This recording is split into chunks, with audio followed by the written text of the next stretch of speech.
The jury is in, and there's been some controversy surrounding the Galaxy Note 7 release. Let's take a look at this and see if we can figure out what's going on. Next on Technology.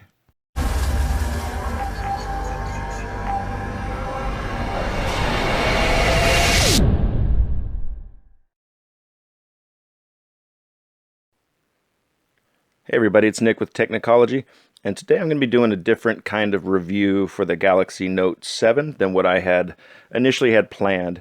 As many of you have already heard today, the Samsung has come out and made a statement, at least a source for Samsung has come out, stating about the problems with the battery and the exploding phones that you have been seeing online. Basically, they said that the products installed with a problematic battery account for less than 0.1% of the entire volume sold, the source said. The problem can simply be resolved by changing the battery, but will come up with the convincing measures for our consumers. The most important thing is the safety of our customers, and we don't want to disappoint our loyal customers, the source had said. So basically with that, it makes the review a little bit different. I'm going to still give my impressions of the phone and my experiences with the phone. I have run into some different issues, which is why I kind of prolonged this review. And also wanted to kind of tackle, I've been seeing so many different videos out there as far as the talking about the price of the phone being overpriced, what you're getting for that price, comparing it to mid-range price phones, and there's definitely a lot of love and hate going out around this phone. And so I want to give just kind of my own initial thoughts on that as well. So I'm going to just do this in one shot, one take, kind of just roll off my own thoughts and ideas and my experiences with this phone. So as far as the actual battery exploding problem, obviously that's a big problem. Is it affecting all units? No, it's not. There has been reports all over the place of people just nothing but great experiences with their phone. I give kudos to Samsung for actually coming out and acknowledging this and not, I look at it as like, even like with car manufacturer defaults and things like that, they go years without ever doing anything about it. And these guys, Samsung came right out and said there is an issue. They're looking into it. There's supposed to be an official statement made next week regarding it. And at least they are acknowledging it and looking to fix it for all of us consumers. So if you have a phone right now I would just look at it. Honestly, I'm probably not going to plug mine in at night by my bed anymore, just in case, because I have run into some really odd issues, primarily with the silver version. Now, my black version here, this has been my business phone, so I haven't been using this one as a daily driver as much as my personal phone, but the black phone, I actually haven't had any issues. It's been running great. Battery life has been much better on it compared to the silver. So I do believe it's just something with this silver unit. I've done a factory reset on it. I've tried lots of different things, just trying to get some better battery life, the freezing, it would freeze a lot playing YouTube videos. I even tested it side by side with the black one, and the black one would play no problem, where the silver one kept freezing videos. So I do believe there is just something wrong with this unit. Is it the battery issue that's going around? It's very possible. At this point, we don't know. We don't know if it's the Snapdragon phones that are okay and the Exynos ones that are having the problems. We'll find out more later next week.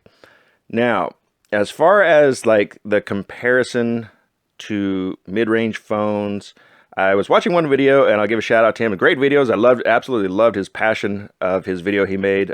Jay Williams, I believe is his name, and talking about flagship phones, what's considered a flagship phone. The term flagship is just, that's your company has, that's their big phone that they're releasing for the year, or several phones. Like in the Samsung, you got the S7, S7 Edge, and Note 7. Those are their flagship phones. So it doesn't really, to me, have anything to do with price, rather than it's just, that is that brand's big product that they're releasing. That's their flagship. Now, do the Axon 7 compare to the Note 7? Is it a different type of flagship? No, it's just the flagship for that company. Now, the comparison in pricing, you are as of now, you got the two big boys out there are Apple and Samsung, and they are still charging higher premiums for their phones. We could talk and debate it and discuss it all day long. Nothing's going to change that unless we as consumers don't buy the product.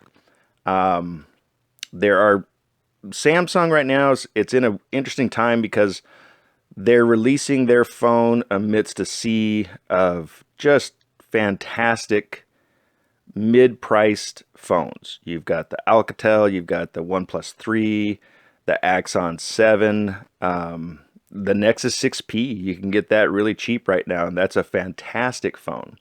And as far as performance, yeah, it's arguable that some of them are running better than the Note 7, and that might be just based on some of these issues that they've been having. Like I said, my black version has been running like a dream. It runs great. But I do have that comparison here of having the silver one that is having the issues.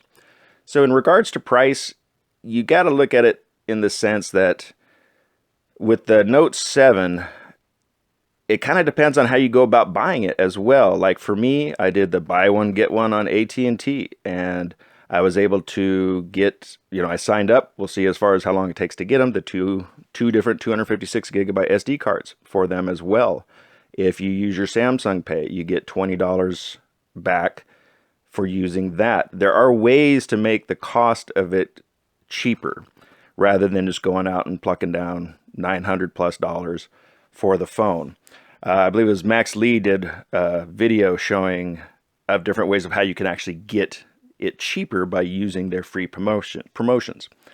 And now with Apple, you got to look too, you have the iPhone 7 Plus coming out. It's going to be announced probably next week. And they're charging, from reports now, about it's going to be around $1,030 for the 256 gigabyte version. There it is rumored that it is supposed to be a 256 gigabyte version around that price range.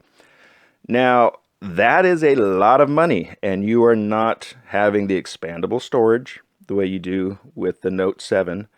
You do not have an S Pen, which I think a lot of people kind of forget that there's a huge fan base out there for the S Pen. I love using the S Pen. When I opened my business, I literally signed every contract just on my Note and sent it right back. It was fantastic. Using it just for simple everyday tasks. I use it for going shopping, and when I'm shopping, I have my cross off my list right there. There's so many different just small conveniences with the S Pen compared to big conveniences. My daughter is an artist. She'll take it and sit there and draw fantastic drawings while we're sitting there waiting for our food in a restaurant. There's all kinds of uses for the S Pen, and there isn't another phone out there that utilizes a stylus the way that the Note series does.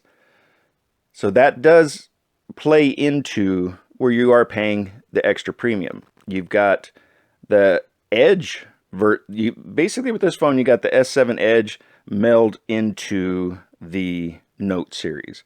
And for me, there's a lot of things with the Edge panels that I actually do like. I actually will put my settings and contacts and different apps in just the Edge panel so that it kind of forces me to use it, because then when I use it, then I got my sports scores right there. I've got lots of other just quick little shortcuts there that's not taking up room on my home screen.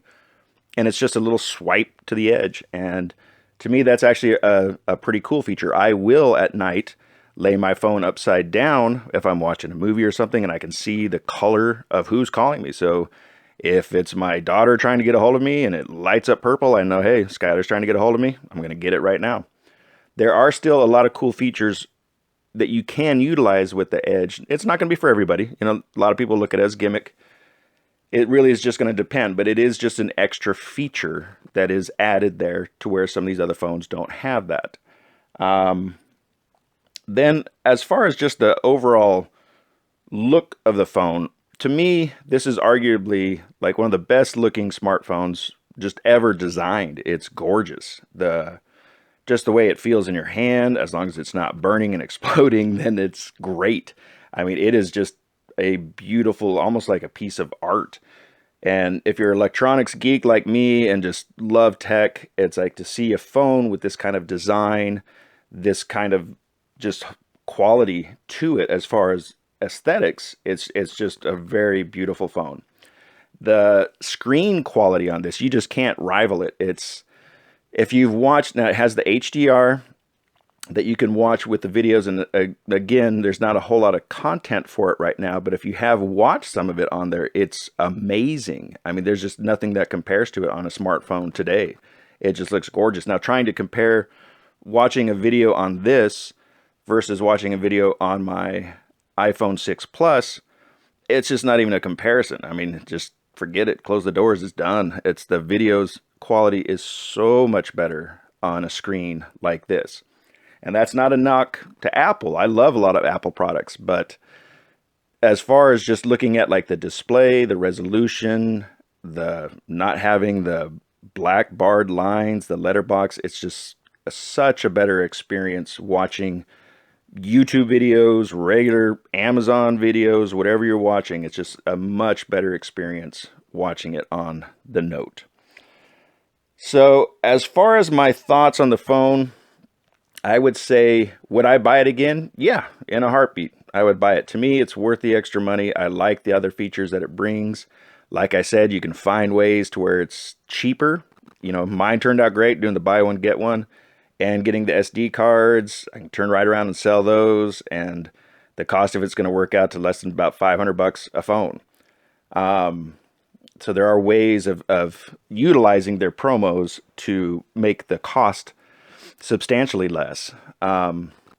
Would I recommend buying it today? That's a tough one. I do believe that the majority of the units you're going to be fine. But if you do buy one and you happen to get one of the faulty units, it does appear as if Samsung is going to be very diligent about actually taking care of this. So that part I'm really not concerned about. Another area of topic I wanted to go over was as far as the durability, the scratching. You know, we've all have been hearing and watching the jerry rig videos as far as the scratching. There's just no question that this thing does scratch easier. Corning can make, you know, the claims that they want as far as not thinking it was the glass, but it's the glass. At my store, I have quite a few customers coming up to me, and we do the clear coat there in the store, and actually showing me their glass on their Note 7 after having it for like a couple of days, and they already have scratches on the front. And they're telling me that's just they've just had it in their pocket. On Techno Buffalo, John Rettinger had mentioned that their own Todd Hazelton had one actually break in his pocket, which is extremely surprising. Now, I'm not sure, but, you know, something hit his pocket or what happened there, but that's, you know, for that kind of, that is a problem, and there's no question about it. Me, I've actually dropped mine from a pretty decent height, and it was this unit here. And that's not what caused any of the issues, because the issues were happening before I even dropped it. But it had a case on the back, and it was totally and completely fine. Scratches, I don't even think twice about. Like I said, like you can see on here, I have the clear coat covering the entire phone on the back as well. And scratches, not even a single scratch. When I do the clear coat video, I'll show you my S7 Edge I've had on since it came out, like 6 months. And I put the clear coat on it from day one, and it looks like a brand new phone. So scratches, as long as you have some screen protection, some good screen protection on your phone, I don't think you have to worry about the scratches. There's been enough drop tests that I've seen where I've seen this surviving without any problem. So I do believe the Gorilla Glass 5 is stronger. It's just definitely more prone to scratching. And that, to me, that debate is put to rest, because I have firsthand seen it at my store, of lots of customers showing me that. So there, you do have that issue. So I guess to wrap it up, I don't want to be rambling here, but the my overall review and feel of the Note 7. This was arguably the most anticipated release of 2016. There had been reports for quite some time now that the iPhone 7 was going to be a pretty modest update, not a huge change to their 6S lineup. So with that in mind, the focus kind of turned to the Note 7 after having such an enormous successful year with the S7 and S7 Edge of what the new Note 7 line was going to bring. And initially just looked like just a home run. They just knocked it out of the park. And then the issues started kind of coming up. Do I still think that this is going to become one of the best phones of the year? I do, very much so. Like I said, my black unit has been flawless, and I am absolutely in love with it. It's great, great phone. But once they address and fix whatever these issues are that were causing these explosions and the fires, once that's all taken care of, I do think this will still go down as one of the best phones of 2016. I would definitely buy it again. Like I said, I have two. I have no plans on selling any of them. I'm going to keep both of them. This unit here, the silver one, I'm going to have to figure out if it's something that's going to have to be replaced, if it is just a faulty unit. But that's kind of my overall impressions. I definitely, hit me up in the comments and let me know what you think. Like I said, I love the debate that I've seen going on with over this phone. There's a lot of love out there, a lot of hate for it. At the end of the day, just remember, as a consumer and the pricing, we are the ones that control that by how we spend our money. If we could start buying the Axon 7s and the OnePlus 3s, and we start buying that and turning away from the Samsung and the Apple, then maybe then they would actually hear us and say, okay, we're gonna drop the prices on this some. Until we do that, then there's really no point in complaining over their pricing, because it's demand. If people are still demanding it and wanting it, they're gonna charge that premium price. And for someone like myself, it's worth it. My phones are one of my biggest passions and hobbies that I enjoy, so it's worth it to me to spend a little bit extra towards that device.